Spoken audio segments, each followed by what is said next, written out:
जाय लेन्ड पाट्टा जाखानाय जायफ्रा नेटिभ पाट्टा जाखानायखा जमा थानानै केमेरायाव बाथ्रा बुंबाय बिसोरथ' नंखाय बुंनाय नङाना। खुलुमबाय नोंथांमोनखौ बिएम सोदोब चेनेलाव फिन खेबसेबाव बिएम सोदोब चेनेलनि गासिबो फेमिलि मेम्बार्स लोगोसे जोंनि बर' हारिनि जेसेबांखिनि नैबे चेनेलखौ नायगिरि गोसो गोथार बरायनाय थाबाय। हाय गाइस आंनि मुङा प्रकाश नार्जारि नोंथांमोना नायदों दायो बिएम सोदोब चेनेल। रायजो राजाफोर जों दासिमबो जोंनि बर' हारिया खैफोदनिफ्राय खैफोद दासिमबो खैफोदनिफ्राय जों बारग'नो हायाखै। मोनथिया मा जादों जोंनि गेजेराव गोदो दैमालु जोहोलावनि सावासो दासिमबो खाराखै नामा बे मोनसे बाथ्रा सोंथि फैनानै दं रायजो राजाफोर। गोबां गेदेर खैफोद जों गावनि जायगायावनो जों गुबुनजों हा सेजागासिनो दङ। दिनै जोंनि जाय हा जोंनि निजेनिमोन हादोर बै हादोरा गुबुनजों सेख' जानानै दङ। जेरै डक्टर हिमन्त बिश्व शर्मा आसामनि चिफ मिनिस्टाराबो बुंबाय जे सेजानानै माने बेथ' बिथाङा बुंदों जे बे बर'निनो हामोन बर' कसारिनि हामोन कार्बिफोरनि हामोन नङा होमबा नंगौ बे बाथ्राया सैथो। आरो गेजेर खन्द'आव बिथांनि जाय पियुष हाजरिका नामा बे मिनिस्टारा बिथाङाबो बुंबाय कि बिथांमोननि हाब्लालाय कि जों इसेबां मा बुंजाबाय थानांगौ नामा जों इसेबां गावखौ इनसाल्ट खालामबाय थानांगौ नामा बिथांमोननि हाखौ जों सेना लादों मादों जोंबो बेबायदि फिल मोनोना बेबायदि जादों आरोना बाथ्राया। नाथाय थारैनो बे जोंनि हाखामोन नङा होमबा दिनै जोंनि हायावनो जों दिनै सुख सान्ति गैयै बायदि मिथिबायना। गोदोनिफ्रायनो थांनाय सरकारा मा खालामदों आं बेखौ मिथिया आरोना थांनाय हाग्रामा महिलारि सारनि सरकारा मा खालामखो बेखौ मिथिया। बिथांमोना बै समावबो बिराद बुंदोंमोन जाहैदों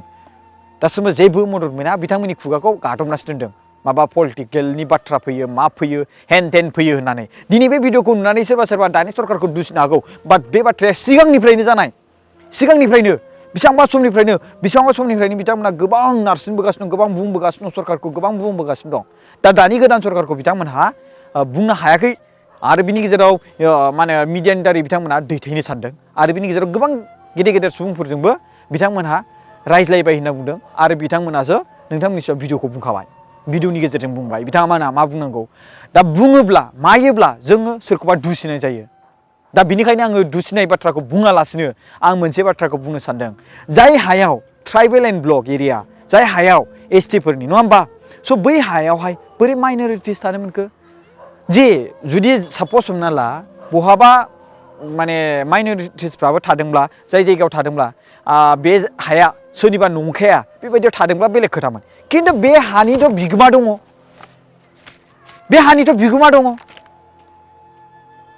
सोरनिबा 100निया हा सोरनिबा लेन्ड पाट्टा जाखानाय 100 बिगानिबो बारा 120 बिगा होनना खोन्थादों। अब्ला 120 बिगा हाया मामुलि बाथ्रा नामा बेसेबां बुरजा गिदिर हा बियो आरो गामि मोनसेनि जायगा जागोन बियो। नाथाय बैफोरबायदि हाखौ सेख'नानै काजोलगाव चिरां जिल्लानि सिङाव थानाय काजोलगावनि ओरै फारसे पद्मपुर होननाय जायगायावहाय सेनानै लादों रायजो राजाफोर। नाय प्रुफ दङ। जुदि बे हाखौ जायनि बिगोमा बिथांमोननो जुदि होआब्ला जों दरना होगोन रायजो राजाफोर जों जयै लोगो नांनानै। मानो होनोब्ला बे हाया ट्राइबेल एन्ड ब्लक एरिया आरो बे हा जाय मानसिफ्रा थादों बिथांमोननि जे हा बिथांमोना जे आवग्रिना लादों बे हाया गुबुननिखा बेनो जाबाय जोंनि बर' फिसाफोरनि आरो बेबो प्रुफ नाय। स' जाय मानसिनि हा अलरेडि दंखायो नेटिभ पाट्टा एबा लेन्ड पाट्टा बा 100नि हाखा अब्ला बैबायदि हाखौ अब्ला जानला मानला सेनानै बेफोरबायदि आरो बेबो माइन'रिटिस बायदि मानसिया हायो नामा बेसेबांबा समनिफ्रायनो आरो बिथांमोना गिनानै थाया जाहैदों गिनानै थाया आरो मैगं खेथि बायदि खालामोब्लाबो दंस' जाजोबो आरो बेखौ सिगांनिफ्रायनो बुंबाय थादों रावबो एक्सन लायाखै दिनैसिमबो। आंबो मिथियामोन आं दिनैसो मिथिबाय दाख्लैसो मिथिबाय आं थांबाय आं भिडिअ बानायहैबाय नोंथांमोना नुबाय भिडिअखौ बेबायदि बोरै जाथावना जोंनि जायगायावनो दे बुंलाय नोंथांमोना सानना नाय रायजो राजाफोर जों खौसेथि जानांगोन अब्लासो बे हाखौ जों मोनफिनगोन। सिफायला जोबगोन जोङो दंस' खालामहैजोबगोन जाय मानसिफ्रा जाय बर' फिसानि हा जाय लेन्ड पाट्टा जाखानाय जायफ्रा नेटिभ पाट्टा जाखानायखा जायफ्रा एक्सुवेलि गोबां समनिफ्रायनो बेखौ आवग्रिनानै बिथांनि एनसेस्टर एबा बिमा बिफाफ्रा बेखौ आवग्रिनानै बिथांमोनखौ फेदेरबोदों बेखौ जाहोनानै दिनै जोंनि जायगायावनो हाया बेफोरबायदि सेख' जाना दङ। बेसेबांबा बुरजा बेबो 120 बिगासोनि बारा। बिथांमोना आंनि सायाव एप्लिकेसन लिरना हरदों जोंनि बड'लेण्ड मिसन अर्गानाइजेसननि सायावहाय जे सार ओरै थोरै जोंनि हाखौ अकुपाय खालामना लादों इलिगेलि अकुपाय खालामना लादों अननानै जोंखौ मदद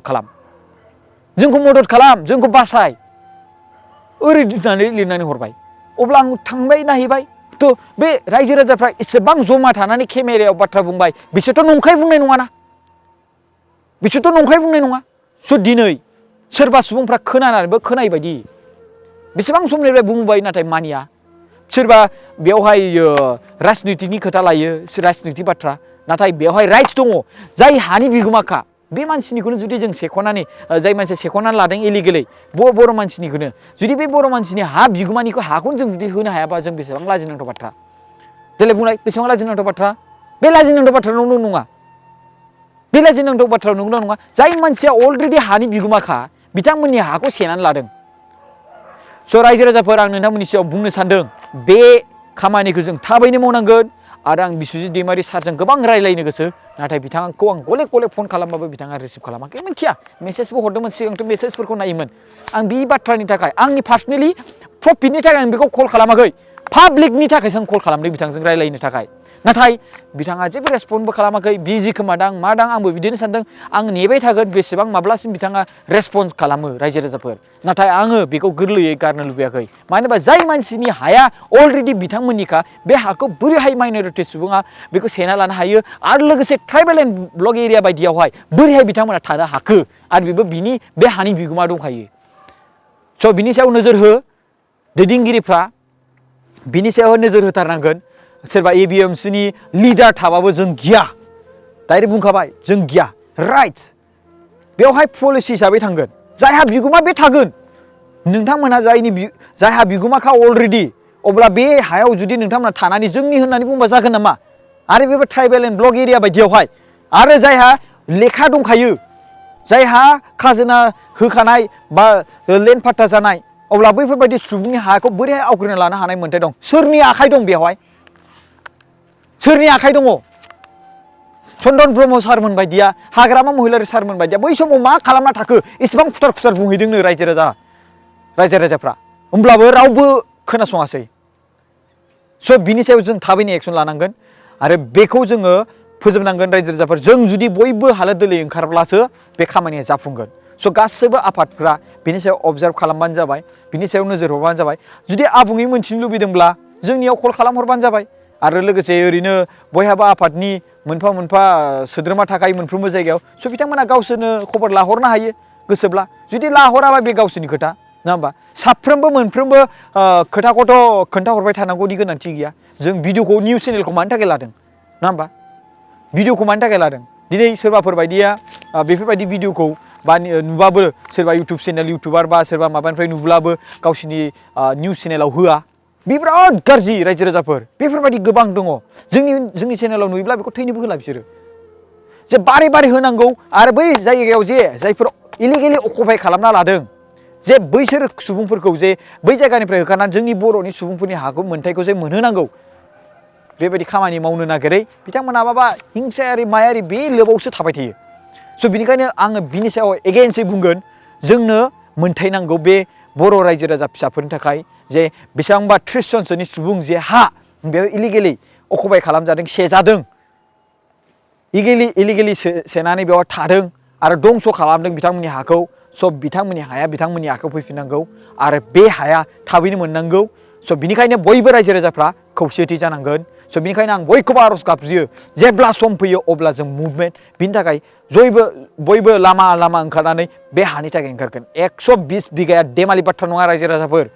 120 बिगाया आरो आं नोंथांनि सायाव प्रुभ होखाबाय बे गासिबो बिथांमोननि मोन्थाय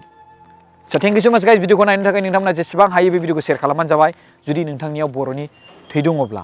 बे मोन्थायखौ जुदि मोनहोजानो लुबैदोंब्लासो दै